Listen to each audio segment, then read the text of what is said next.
Hello, folks. Back in the end of the 2023, from the Loudermilk Talk Show. My name is Dickerson. My name is Edgar, and my name is Chan. You're watching the Loudermilk Talk Show, only on the YouTube channel. This is brought to you by the Loudermilk Bluegrass Productions, one of the finest meat companies in the world, bluegrass music. Is that right, people? Is that right, folks? And stay tuned for the interviews for the rest of the time of this year, 2023. And stay tuned for more interviews. Yeah, interviews. Yep, and I'm Evan Dickerson. This is Little Evan. This is Little Chan.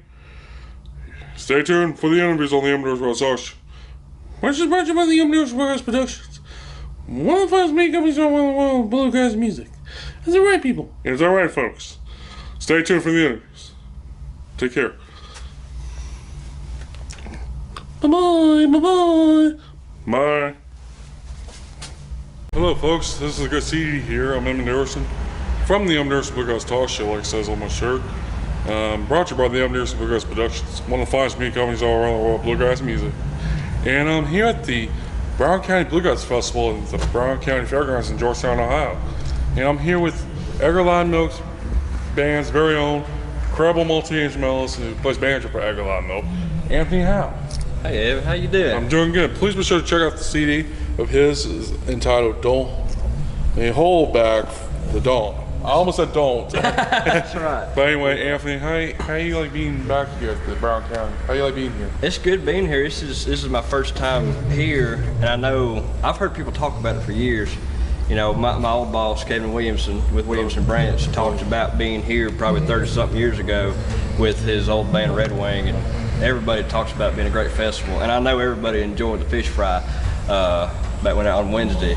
Yeah, I heard it was good though. Yeah. And Edgar does a great job on my fish fry. Yes, he does. Great fish. I'm about to try next year or something like that, or in the near future. But anyway, Anthony, let's talk about your album. Sure. It's entitled "Hold Back the Dawn." Yes, right. Hold Back the Dawn. That is an independent label, right?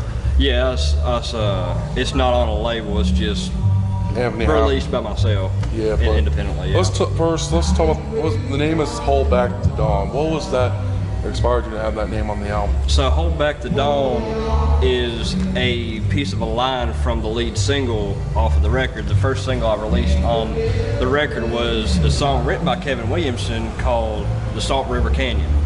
And in the last verse, it talks about, or the second verse, I don't remember which one, it talks about if I could just hold back the dawn. So I took that last 4 words of that line and made it the name of my album. That's incredible. And you got some great musicians on here, and you got Sean Lane and your boss Edgar Loudermilk. Yes. Mandolin players Zach Altry and Kevin Williamson and Cadus Williamson. Yes. Alan Sibley, who's in Mississippi, has his own TV show. Yes, he does. On RFD TV. Please check that out, by the way. And has some other great guests. What was that like to have these guests sing for you? It was really cool. I definitely wanted to get Sean Lane because he's one of my favorite singers of all time. He sang tenor on the Salt River Canyon, and Kevin sang lead. But it was interesting getting everybody together because I'm friends with all these people, and they were happy to work with me. And most of the time, I would take my recording equipment and go to their house and record myself. Like track number 10 is My Grandfather's Clock. It was sang by Marty Hayes, who plays bass with David Davis in the Warrior River Boys, and he's a good singer. He lives in Illinois, and I found it's probably going to be cheaper for me to drive up to Illinois and record him myself than to pay for a studio. So I got to spend a lot of time with these really good friends of mine while I was doing this record. Yeah, and you have 14 tracks. Yeah. And that was amazing. I like Matthew 24. And what was that one about? Matthew 24 is a song from a Bible verse. You know, the book of Matthew, chapter 24, talks about the end times when Jesus is coming back. And that's a song that I got from the Sullivan family. And I heard Alan Sibley do it because Alan played with the Sullivan family back in 2000, whenever he was probably 15 years old. So I heard that song a long time, and I wanted to record it in a different kind of way than it hasn't been done before. And Edgar Loudermilk sang lead on that, and Zach Altry sang tenor on it. That was amazing. And what was it like to have Edgar? I know we were talking about this a little bit ago about his name, but what was that like to have him and your Malin player Zach Altry on the album? It was a lot of fun. They're fun to work with. I was originally going to have somebody else sing on it, and then for the sake of the record label, I won't say who it was. Oh yeah, we won't. Yeah, but it was they couldn't do it for some reason, and so I talked to Edgar about it. He goes, "Well, I'll just do it, and then we'll get Zach to do it." And I said, "Do you think Zach will mind?" He goes, "He won't mind, I promise." Yeah. So they did it, and it sounded great, and I think it sounds better than it would have with the other people. Just advice for people out there: if it's something you want to stay on here or off here, let's some bits will keep on here and some bits keep off here. Yes. Like for example, just that one. Yes. You just mentioned, but the that was a cool album, and you had a quote says, "Can I read this quote?" Sure. In the short time I have known Anthony Howell, I have appreciate his talent. I thoroughly enjoy listening to this project. The singing is sober, and his musicianship is second to none. I love the way he makes me feel, and I know his fans will love it as well. Jimmy Forge, incredible country singer. What was that like to have him quote that on the album? That was, pretty much a dream come true, because I grew up listening to the Statler Brothers. And for everybody who doesn't know, Jimmy Fortune was with the Statler Brothers. He wrote More Than a Name on a Wall. He wrote Elizabeth.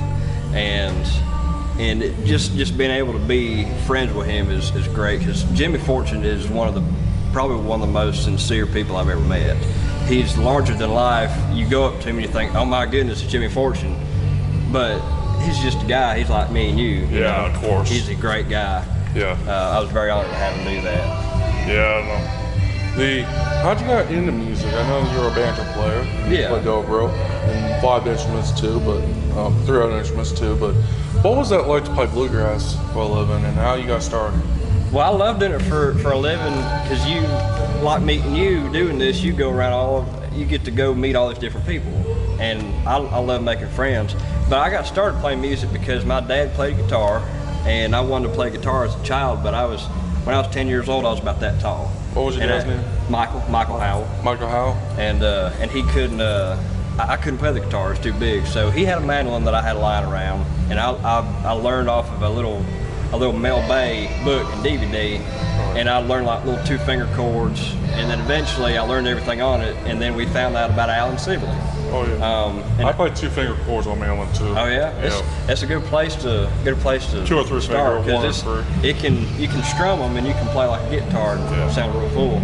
But after I learned all that, I started learning from Alan Sibley from the Bluegrass Trail. Oh yeah, Bluegrass Trail. Please check that out on RFD-TV. And he taught me mandolin, and he taught me how to play guitar, and he taught me how to play the banjo, and he taught me how to sing all the harmony parts, and he even taught me how to use studio equipment. And you sang the bass part too. Yeah, I did. That's right. But anyway, and then you grew up in, what'd you grow up in? Mississippi. Mississippi? Yes. What was it like from Mississippi playing bluegrass nowadays, just playing the music you love? Well, it was different playing music in Mississippi, because there's not much music down there. There's only a handful of decent musicians, and the bluegrass scene just doesn't really exist. So growing up and you are seen amongst all of the other musicians as, decent, really good, however you want to look at it, I ended up playing with like 5 different bands. And we'd go to a bluegrass festival and I'd play with everybody. And it would get tiring, but it was a good place for me to start, because people was able to see what I could do. And then I moved. I still live in Mississippi, but I spent a lot of time in Georgia. And going out, like I said, going out to different festivals, playing in front of different crowds of people. I love meeting everybody. And it's a great life for me, I think. Oh yes, and then you played with Williamson Branch prior to Edgar Loudermilk. Yeah, I joined Williamson Branch in February of 2018, and then I left in October of 2022 last year. I've been with Edgar for almost a year now. What did Edgar taught you for the last year to play in the band? What is Edgar good to you about? He's good about making sure me or any of his guys are noticed, because his philosophy is it's his band, but he wants his band to shine too. You know, and he makes a point of making sure I get featured, and Zach gets featured, and Jamie gets featured. And as far as teaching, you know, whenever I joined the band, I told him, I said, you might have to tell me when I'm playing too much, because I've got a bad habit of playing too much in places. And he's been really good about making sure I play what needs to be played, and he's been good for helping me become a more seasoned musician. Oh yes. And you know, you play 5 instruments, right? Yes. What was your first instrument out of 5? The mandolin. Mandolin. What was your second up to 5? Guitar. Guitar, banjo. And the banjo, and then bass, and then I played dobro after that. That's pretty cool. That is a great instrument too. It's a great instrument. Banjo is your primary, and yes, it is. keep picking that banjo. And please be sure to check out Anthony Howell's album on an independent label, on his label, Hold Back to Dawn. Yes. I'm Evan Dickerson from the Dickerson Bluegrass Talk Show, brought to you by the Dickerson Bluegrass Productions, one of the finest media companies all around the world, Bluegrass. And I would love to hear Jimmy Fortune close sometime my album in the future. But take care, everyone. Bye, everyone.